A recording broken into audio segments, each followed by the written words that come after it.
Making America great again. Making America great again. My name is Daniel Ruanova. I am a border rat from the borderlands of TJ. Fake Truths, the exhibition, is a virtual space trying to make evident these little bugs and these little mishaps, these little glitches I see in our everyday life today.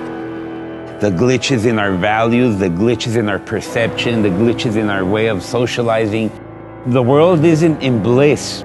When we're in bliss, it's because we don't want to see the truth, man.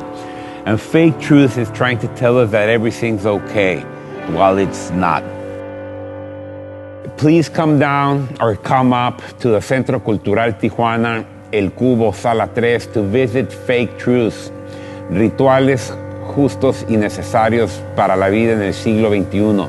This is an exhibition that you can experience the last 2 years of thought, but basically it's the last 20 years of my art production in one idea. Where are we now? What are we doing? And where are we going?